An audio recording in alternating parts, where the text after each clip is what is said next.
Hello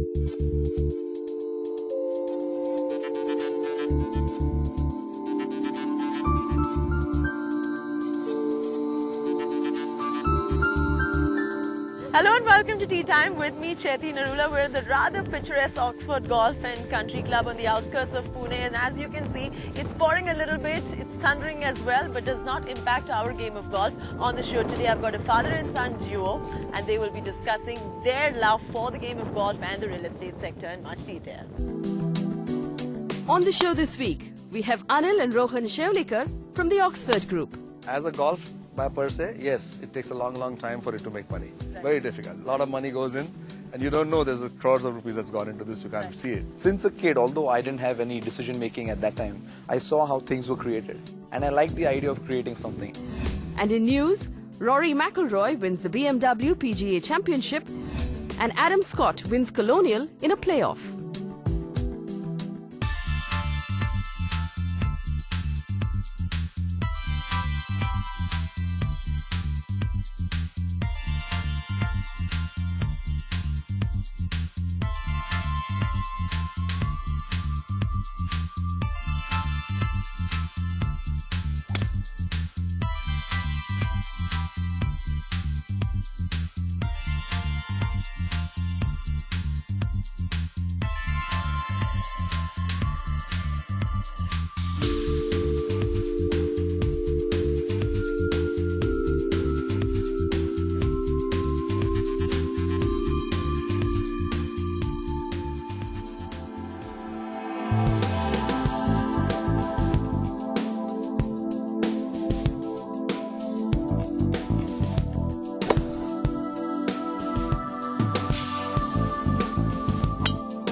Rohan, phenomenal shot.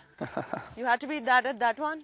Yeah, I had to beat him on that one also. Mr. Seolekar, welcome to Tea Time. Yeah, thank you so much. Rohan, here's a Hi. formal welcome to Tea Time. Thanks, thank you. It's a lovely, picturesque golf course indeed. How did this whole idea come into being? I mean, just look at this land around us. 18 holes, one of the most beautiful ones in India rather that I must have seen.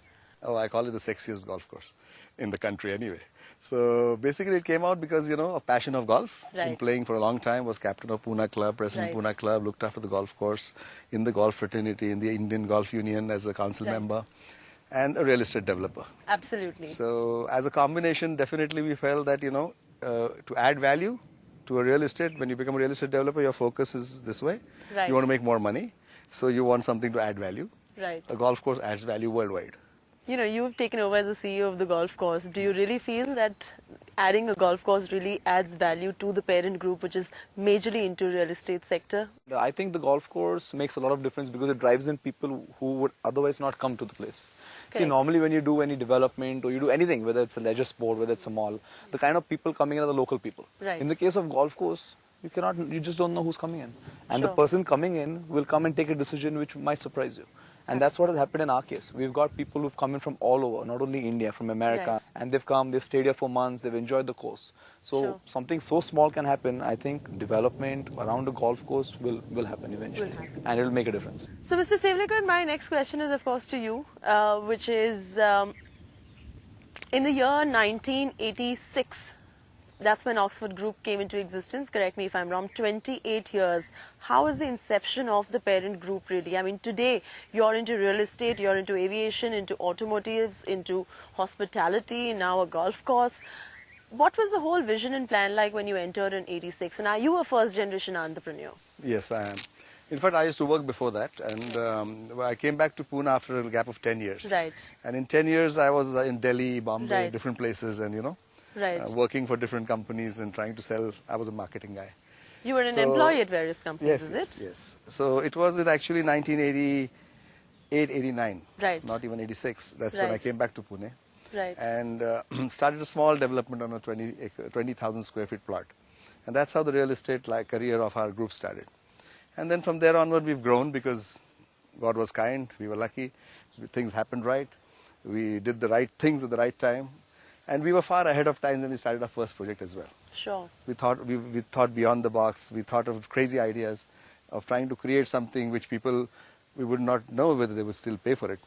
But then we created like that. So we created Florida Estate, Oxford Village, and a couple of large townships. And that's how our real estate career started off. So Rohan, what prompted you to join the Oxford Group as well? Was this your life's calling, or did you want to be something else when you were growing up? Since I've been a kid, I've been driving with Dad everywhere. When he Right. goes to see land, he used to always call up and say that, okay, fine, you want to drive the car? Let's go. And then we used to both judge, and I used to see how he looks at land. Right. So it all started with basically like nothing, just basics, land. You buy land and then what you do with it. And then I Right. started liking what he's done with a couple of developments. Sure. Since a kid, although I didn't have any decision making at that time, I saw how things were created. Sure. And I liked the idea of creating something. And then when I came back into the group, when I was in boarding school, I used to come back, I used to get a couple of months holidays. So I Right. used to always be around my dad and mom working. And that's what inspired me to continue that, because I used to like what they do and create, and at the same time how people appreciate it and how the valuation grows. So everything, it's like a 360-degree view. So very organically, it was very much a part of your system. Yes. Real estate, It was very part much it of came growing. naturally, and Yeah. obviously it was a And I like natural it. decision. And I like it. Let's talk about the financial viability of a golf course. Like world over, we've seen that golf courses aren't really a financially viable proposition. I mean, 1/3 of the golf courses are anyway loss-making businesses. Does this worry you somewhere? What kind of business construct have you adopted to make this business profitable for yourself? There are two ways of looking at it actually. As a golf per se, yes, it takes a long time for it to make money. Right. Very difficult. A lot Right. of money goes in, and you don't know there's a crores of rupees that's gone into this. You can't Right. see it. Right. But then, see, being real estate guys, our whole Right. focus is that this is an add-on value to any development that we do. Right. So you create townships, you make a clubhouse, you make swimming pool, you make gym, shim, this. Why? You're just adding a little value for the Right. customer to come there. Right. We are adding crazy amount of multiple values. It's Right. not just a golf course. We want to create a community. So more than a golf course, it's about being a community. Community. And how long before you really break even? I mean, Rohan had told me offline that you all have already started breaking even on the operational front. Yes. Operations, we're already breaking even. We have over 700 members, so Right. we are pretty good. And we have a huge amount of tournament sponsorships that happen here. But as a capital investment, it will only happen with real estate. I'll tee off on that note and we continue our conversation. Come.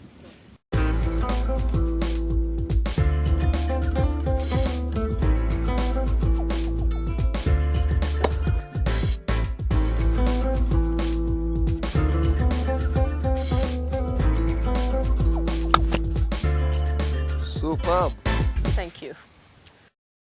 Owning a golf course like this, you may have seen a lot of pro golfers who are coming here to practice and play as well. Which are the other pro golfers that you all have ended up playing with, really? Oh, I've enjoyed with the cricketers. Oh, half these Australian cricketers play golf. All pro cricketers. Every most of them. IPL they used to be here, all of them. Oh, really? Alan Donald used to come very often with Murli, and of course Kapil Dev comes very often. Kapil Dev is, of His course, dad's a friend. Yeah. very dear friend. And he loves playing over here. So every time he's visiting Pune or Bombay and he's going to drive down, he calls us, fixes the game, makes sure it's there. He drives straight down, we play, and off he goes. All right, so fun times indeed. On that note, let's take a quick break right here on TeeTime. When we return, we will remain in conversation with the father-son duo, discuss golfing communities in much detail, and get their sectoral outlook for the year FY15 going forward as well. Stay tuned. We'll see you on the other side. Welcome back, and the rain gods obviously have decided to bless us with their presence today. Indeed, a wonderful atmosphere to play. True, very not true. impacting our game of golf, but rather very pleasant for us as well. Drizzling a little bit, but not bad at all. Let's talk about golfing communities now. This golf course has a hotel. It's got an educational complex. It's got housing around it as well. An idea way ahead of its time in India for sure. How come? Well, I guess it's a business proposition. Right. We have about 600 acres here. So we have to develop all of it. Right. We have 6-7 hills here. Right. So we have to create activity over here. We have a large amount of floor space index to build. And we Right. are very close to the city. So we have to develop this entire community wherein all start-off people, right from, a worker to an executive to owner of a business, Right. all get some kind of a, recognition of their space here. Sure. So we are building high-end, we are building mid-end, we are building low-house cost housing, we have a university, Right. we are building commercial. got Flames we have University a hospital, right yeah, that's here. right. Right. Then we have the commercial coming up. So there has to be activity because over time this will be a 15,000 people community area. So it's going to be a township more than It's a a golf township. course, really. So very interesting idea. Now, Rohan, coming to you now, isn't golf courses have upscale developments around it, and you have somewhere broken the myth as well as the CEO of this property. What do you have to say about that? Is it golf only meant for developing upscale properties around it, or you can even downgrade yourself a little bit and make it available to mid-income households? And Well, eventually that the sector idea, as well. eventually the idea is to make it for all. But of course, the premium spots which have 100% golf view or which are close to the club or service points, they will of course be premium because Right. there is demand for premium. But other than that, any golf community will have a range because absorption of so much premium in a place like Pune is difficult. Sure. Of course, Delhi, because the golf courses have come up, they've taken off. Delhi has grown, everything has become premium. Right. But that's not the right model. If you go and see any other places like Bangalore, everything is not premium. There are sections where you have a segment which is lower, which is higher. It's a combination of all. Because at the end of the day, to service all areas and all clients, you need a mix of everything. Only a mix works at the end of the day. What's your vision like, Mr. Seolekar, going forward for this? You've got automotive now. Yes. You've got aviation. You've started Oxford Aviation. You've got the O Hotel. You're into hospitality. What next for the Oxford Group, really? But real estate being our core business, which we really understand very well, Yeah. is something we need to do on a constant basis. Maximum, we'll be doing some development probably in Mumbai, Goa and Pune. But Sure. I don't think beyond that I have any plans as such. So within the existing verticals of the company as well, which one would be the most closest to your heart as the next generation entrepreneur to take this group ahead? Which I think vertical? from day one, it's always been real estate and Sure. primarily building niche townships with residential focus in That's it something that primarily. drives you? Yeah, that's something that drives me, and that's what's driven the group and will drive the group and Right. will drive everybody. And of course, properties like hospitality and stuff, it all depends on what's there. If there's a good opportunity, we'll seize it. The year 2012-13 was a bit of a mixed bag for this sector. You saw the rupee declining, you had a lot of regulatory hurdles to deal with as well. The real estate sector was a bit affected by all these external macroeconomic factors as well. How do you see this sector going forward in terms of pricing, especially for the Pune area, which remains to be your domain expertise? Well, I'll tell you what, if you go to see, there's a lot of land around Pune. Right. So if you go to see, there's a lot of developments that are going to happen around Pune. Right. Now with this new sentiment also of a great government happening. Great government coming into power. What is right. going to happen? Industry will grow, economy will be better. It's not about the rupee value or it's not about, the interest rate really speaking so much. That does affect in a minor manner. But because of development happening and the spirit being good, things are going to automatically happen. That will just drive housing straight away. Yes, there is a segment which it will drive. That 1 crore segment?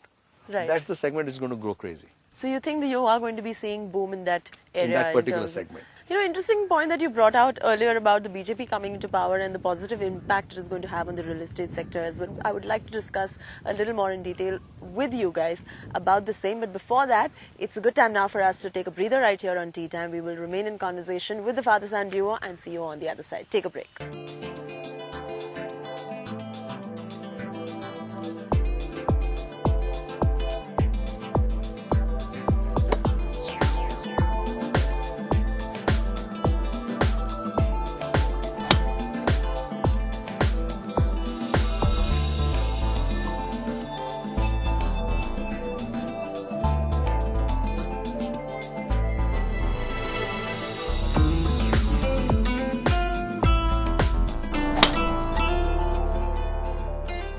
Lovely shot. Thank you for staying with us on Tea Time. Earlier we were discussing about how the BJP coming into power would be very good for the real estate sector. So now situation seems like it's going to improve in FY15 going forward. I mean, the market is expecting the GDP to be around 5.7% thereabouts. We're also seeing CAD under control as well. Do you see any kind of a cue where you would say the interest rates are likely to come down, thereby spurring some sort of a demand in this market and the situation for the real estate pricing to improve? Definitely. Interest will definitely come down Sure. with the regulated scenario that's happening now. Foreign investment will come in a lot now again. Right. Because the climate's going to be good, and I guess he'll have some policies in which all this repatriation, all these funds will get a more, comfort level in terms of Right. investing in real estate. Right. Real estate is always considered as a very different sector, not like industry. There are hundreds of questions marks when you want to invest in real estate. But I think if that clears up, I think this will go crazy in this country. Interesting. estate. Are you foreseeing any kind of price corrections as well as far as real estate market is concerned this year? We are, see, price correction in a place like Pune is very difficult because costs have escalated so much. So Right. it all depends. I think the government's main agenda is controlling inflation. Correct. If that itself is controlled and our costs are stable for another year or two going Sure. forward, unlike the last 3 years, I think there will be price correction. People will stick to the same. And that is going to be the main game changer if inflation is under control. In fact, That's what I see. you spoke about regulation a little bit. You know, every real estate developer at some point or the other gets caught into this regulatory tangle. I mean, there's too much bureaucracy and red tapeism, which is very out there and evident. What do you think would the BJP stand be, and would it impact the regulation a little bit to make it easier for developers like you to conduct business in this country with them coming into power? What's your judgment really like? Well, you look at it historically, Right. how Mr. Modi ran his state. Right. If you look at that aspect only, Sure. I just feel that something like that can translate to the national government and the state governments. Right. Then this one window clearances, you know, the environment relaxation. Follow all the rules, Right. but get, you know, expedite. Question is expediting things. And if things can simplifying happen, the regulatory simplifying, because you see, we have processes. huge investments. These investments run with interest, you know, burden, which runs in the morning and in the night when we're sleeping as well. Right. So what we need is speed. So if speedier processes in terms of clearances happen, then everybody is very comfortable. So, Mr. Seolekar, would you advise the youth of the country to get into the real estate sector really in terms of a startup? I mean, your son, obviously, because he has an empire to come into, it's easy for him. But what if somebody does not have that kind of backing? Would you advise that youth who's studying in college today? I think it needs a little bit of capital now. Once upon a time it was different. Right. It's a great business if somebody does it well. Sure. There's a good amount of return on investment. Right. But there's a certain seed capital requirement which is very basic in real estate. Sure. So, you know, if you just don't have the money, you just can't get into it. It's so difficult. What about you, Rohan? What is your take on that? Of course, it'll be much more competition for me at that time. But besides that, I think, yeah, why not give it a shot? I mean, of course, seed capital is something you need because land is capital intensive. So, Rohan, when you play golf with like-minded people, people of your age group, people who are, you know, CEOs or entrepreneurs in their own right, do you see this game being a good opportunity to network with them and conduct business? Have you transacted any kind of a deal so far on a golf course, really?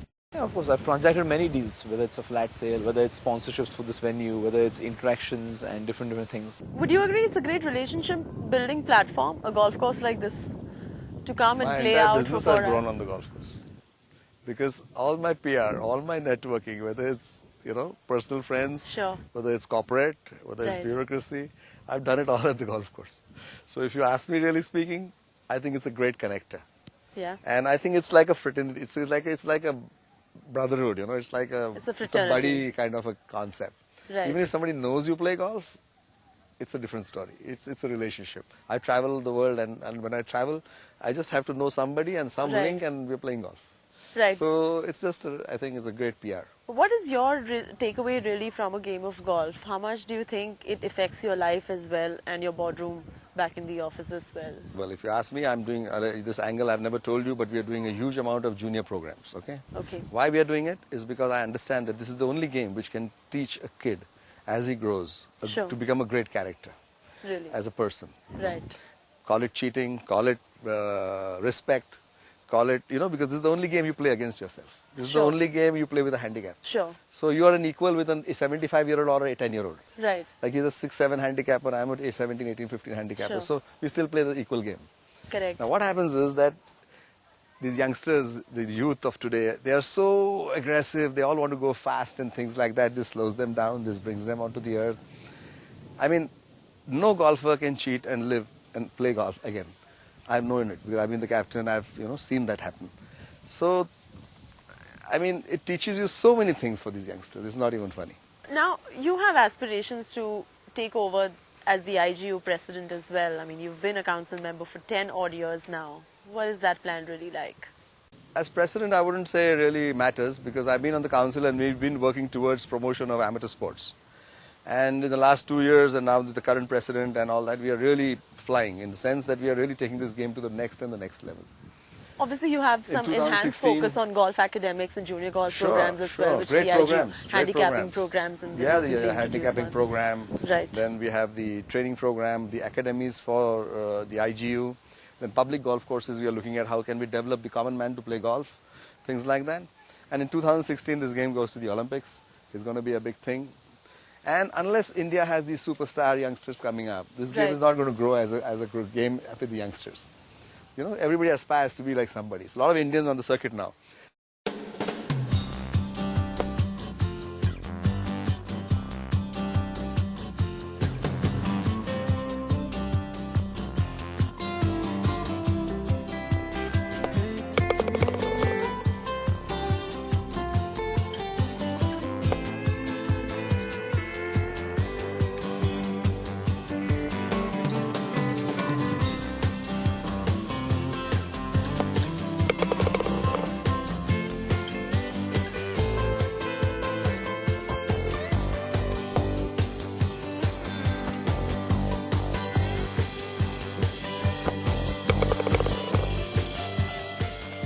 So on a concluding note, let's talk about your future initiatives now. I believe some world-class tower is what you're planning to make right here. Yes.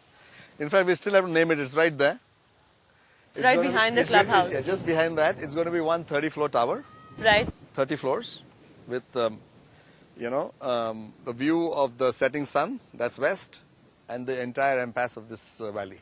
Right. So all the apartments are going to be facing this way. And it's been designed by a South African architect. He's a British guy. We don't want to sell it just in this country. We want to sell it all over the world. And the whole idea is that whoever buys it doesn't really need it.